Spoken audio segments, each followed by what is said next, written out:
Caríssimos irmãos e irmãs em Cristo, quem vos fala é Dom Pedro Cunha, Bispo diocesano da Campanha. Hoje é domingo, dia 28 de fevereiro, e estamos celebrando o segundo domingo da Quaresma, cujo evangelho é o de Marcos 9, 2 a 10. Evangelho esse muito importante dentro do contexto da Quaresma que nós estamos vivendo, porque trata da transfiguração do Senhor Jesus. E vou ler apenas alguns fragmentos importantes desse Santo Evangelho. Naquele tempo, Jesus tomou consigo Pedro, Tiago e João e os levou sozinhos a um lugar à parte sobre uma alta montanha e transfigurou-se diante deles.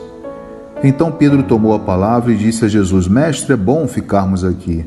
Vamos fazer 3 tendas, uma para ti, outra para Moisés e outra para Elias.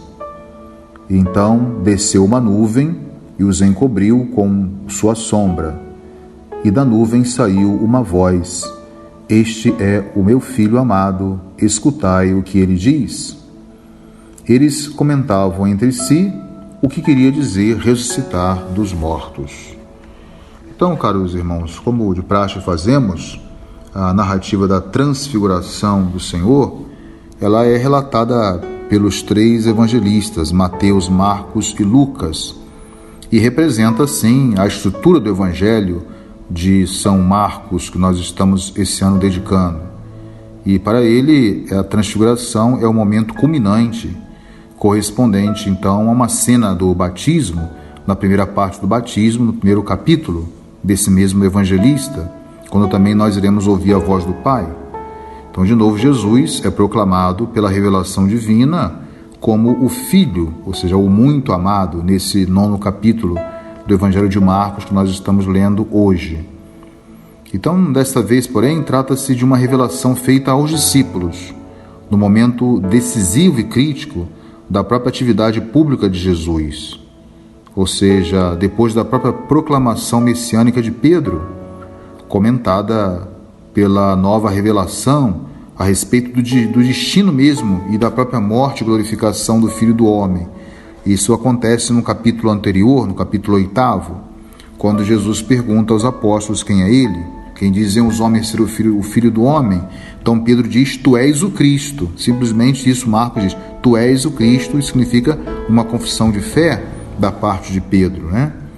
Então essa cena da transfiguração, ela segue também um esquema clássico daquilo que nós chamamos na teologia de teofania, as teofanias bíblicas, né? Como é aquela que aconteceu no Monte Sinai e que teve como protagonista o próprio Moisés. Aí nós temos alguns sinais como a montanha, a nuvem, o Deus que fala com o próprio Moisés. Então, o que o evangelista Marcos pretende comunicar com esse episódio desse 9º capítulo do evangelho dele de hoje? É, na verdade, uma compreensão de quem é a pessoa de Jesus. Por isso, no 8º capítulo já estava a confissão de fé de Pedro, e agora, no 9º capítulo, uma compreensão mais plena da pessoa de Jesus e, ao mesmo tempo, como nós vamos falar, a missão que a comunidade tem de comunicar ou decifrar aquelas pessoas que ainda não conhecem a própria identidade de Jesus, né? A transfiguração ela pode ser, então, uma confirmação divina daquilo que Pedro disse, ou podemos ainda dizer uma espécie de uma atualização para os 3 discípulos da própria profecia de Jesus sobre a experiência do reino de Deus. Então, nesse sentido, essa experiência que os 3 discípulos vão ter, ela acaba iluminando o próprio drama da morte violenta de Jesus. Aliás, no próprio 8º capítulo, quando Pedro confessa que Jesus é o Cristo, ele fala: o Filho do Homem vai sofrer, vai ser entregue nas mãos dos magistrados, mas vai ressurgir no 3º dia. Então Jesus fala também da morte que vai surpreender os discípulos, né? Então os 3 discípulos eles fazem aí uma experiência, podemos dizer, antecipada da própria glorificação de Jesus, que os encaminha rumo a uma maturidade, né, da própria fé cristã. Então essa experiência ela vai ser um pouco dramatizada numa cena da transfiguração, nesse 9º capítulo, mas é também acompanhada por uma visão. Está lá com Jesus, Moisés e Elias conversando com Jesus, a qual se segue também uma própria palavra de revelação que explica e ao mesmo tempo comenta né, esse 9º capítulo, que é a voz do Pai. Então temos muitos sinais bonitos, porque na verdade esse trecho do Evangelho de Marcos, esse episódio da Transfiguração, nos prepara para nós celebrarmos também a Páscoa do Senhor Jesus e expressa a nossa crença já na liturgia quaresmal daquilo que constitui a centralidade da nossa vida, da liturgia e da própria fé da Igreja, que é a ressurreição de Cristo Jesus. E daí vamos ver algumas palavras, né, de Pedro diante daquilo que alguns teólogos chamam do tremendo. Ele está diante do tremendo, né, do extremamente absoluto, uma experiência forte, talvez mais forte que os apóstolos tiveram com Jesus antes da ressurreição de Jesus. Então as palavras de Pedro, né, e a própria reação dos discípulos constitui o quê? Uma própria ligação entre as duas partes, preparando assim um momento culminante de toda a narração, que é a nova proclamação de Jesus como sendo o Filho muito amado, né? O Filho muito amado do Pai. Então essa cena da transfiguração, ela apresenta Jesus na condição do ressuscitado, ou seja, de um ser celeste, daí as vestes brancas, né, resplandecentes, que são assim também um sinal de um mundo divino, ou um sinal de uma alegria, um sinal de vitória, um sinal da ressurreição mesmo. Depois a aparição dos dois personagens, que nós já mencionamos aqui do Antigo Testamento, em colóquio com Jesus, como nós falamos, Elias e Moisés, né? Tem essa finalidade, portanto, o evangelista também, nesse relato, de indicar que em Jesus, o enviado definitivo, o esperado para os últimos tempos, agora chegou. Deus envia aquele que todos esperavam, que era o Messias. E aí vem a proposta de Pedro, expressa que muito bem a própria reação humana, né, diante dessa experiência de um mundo fortemente espiritual. Então Pedro propõe construir uma tenda, uma morada para as personagens celestes, né, ou seja, 3 tendas, né, uma para Moisés, outra para Elias e outra para Jesus. Então aí ele não sabia, porém, como diz Marcos, né, o que estava dizendo, o que estava falando. Talvez aí nós tenhamos um equívoco da parte de Pedro, né, mas ao mesmo tempo o evangelista quer sublinhar uma certa estranheza ou mesmo uma distância, né, do humano em relação a essa experiência divina, essa nova experiência em relação ao nível de compreensão dos discípulos, que reagem com um certo espanto diante dessa manifestação do mistério de Jesus.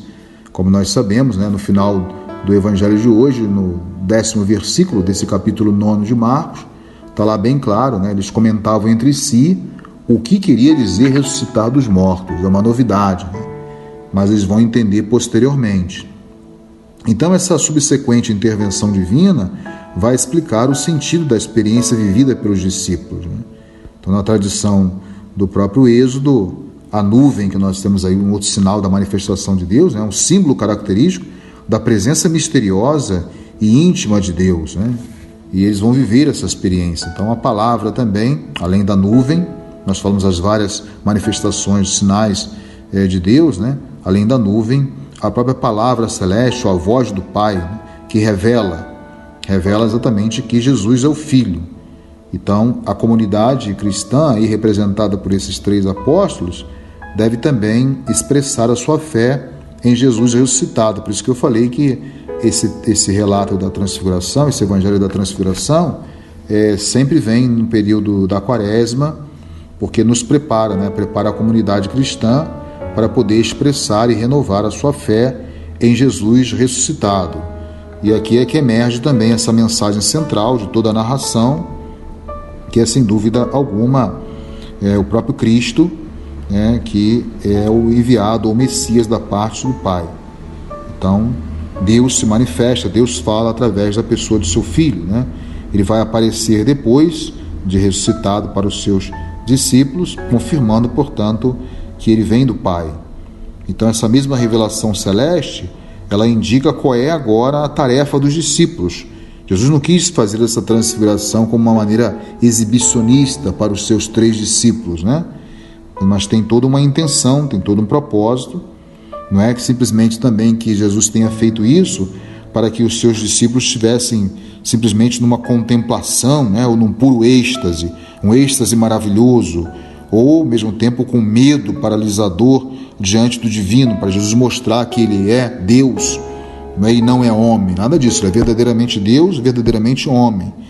Mas, na verdade, o que Jesus quer, levando os seus discípulos a essa experiência, é uma adesão plena e comprometida ao ensinamento de Jesus.